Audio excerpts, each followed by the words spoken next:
Politique au Togo, on en parle avec notre premier invité, Boris Toblé, avocat au barreau de Paris. Vous êtes également membre du Parti des Togolais et opposé au texte qui a été voté fin mars par les députés et qui instaurait un nouveau régime politique dans le pays. Bonsoir et merci d'être avec nous.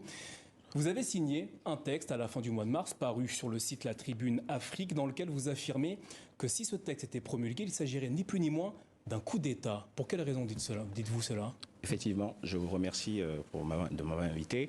Alors, c'est un coup d'État si ce texte est promulgué dans la mesure où cette loi qui a été votée est illégale et illégitime. Illégitime d'abord. Illégal et illégitime, pour quelle raison ? Pour quelle raison ? Dans un point.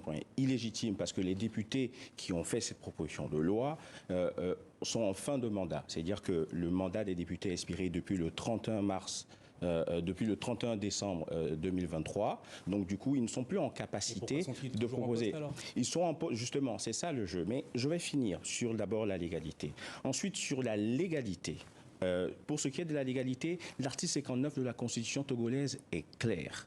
L'article 59 dit que le chef d'État est élu pour un mandat de 5 ans renouvelable une seule fois et que cette disposition ne peut faire l'objet de modifications que par voie référendaire. Donc, si on change la nature du régime politique, donc on change de chef de l'exécutif, il faut passer par la voie référendaire.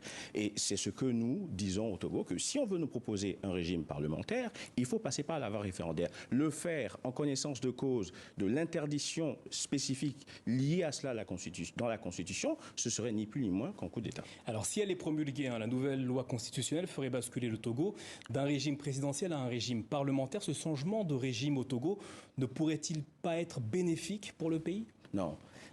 Les Togolais ne sont pas en demande d'un nouveau régime politique. L'urgence est ailleurs, la demande des Togolais ailleurs. Les Togolais sont en demande de bien-être. Les Togolais veulent que le panier de la ménagère soit rempli. Les Togolais veulent qu'on assainisse les finances publiques. Il y a des rapports de la Cour des comptes qui parlent de détournement de dizaines de milliards de francs CFA.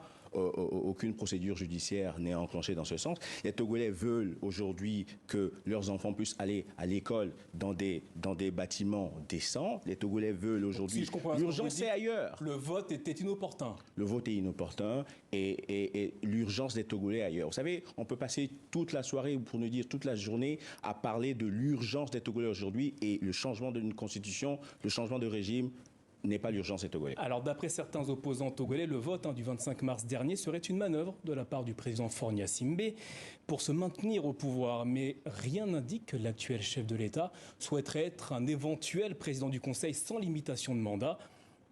Dans ce cas, est-ce que les craintes exprimées par les opposants togolais ne sont pas un tantinet exagérées? Non, les opposants togolais parlent, je dirais, au-delà des opposants togolais, c'est la population togolaise qui dit que cette réforme n'est pas nécessaire. Et le fait de nous faire croire qu'en passant d'un régime parlementaire donnerait plus de respect des droits, je dirais, c'est insulter l'intelligence collective des Togolais. Les Togolais sont très intelligents, ils sont conscients des enjeux, ils savent ce qui est en jeu aujourd'hui avec cette réforme. Effectivement, cette réforme permettrait au président de la République de rester au pouvoir. Une annonce en ce sens n'a été faite. Non, pas besoin que l'annonce soit faite. Encore une fois, il ne faut pas insulter l'intelligence des Togolais. Nous comprenons les enjeux. La jeunesse comprend les enjeux. C'est pour ça qu'ils sont vent debout contre cette réforme. Et c'est d'ailleurs pour cela, si les Togolais étaient pour, on allait laisser les Togolais manifester. C'est d'ailleurs pour cela, quand ils veulent manifester et montrer leur désapprobation de ce qui est en jeu, de ce qui est fait, on interdit les manifestations. Et encore une fois, en violation de la Constitution qui permet aux Togolais justement de manifester et d'exprimer leur désaccord. Si vous deviez adresser un message au président togolais ce soir, quel serait-il ? J'ai envie de l'appeler à la raison, mais j'ai plutôt envie de dire qu'il est le premier garant de la Constitution, du garant du respect de la Constitution, et il sait qu'en promulguant cette loi, il serait coupable de coup d'État. J'ai envie de lui dire de revenir sur sa décision, mais au-delà du message que j'ai envie de lui dire, ce n'est pas même une demande, c'est une exigence constitutionnelle. Il faut respecter la Constitution, mais j'ai plutôt envie de parler au peuple togolais. Le monde nous regarde, on se moque de nous publiquement.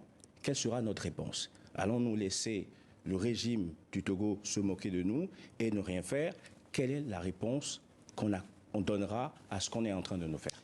Boris Toblé, merci d'avoir répondu à nos questions ce soir au sujet de la situation politique au Togo.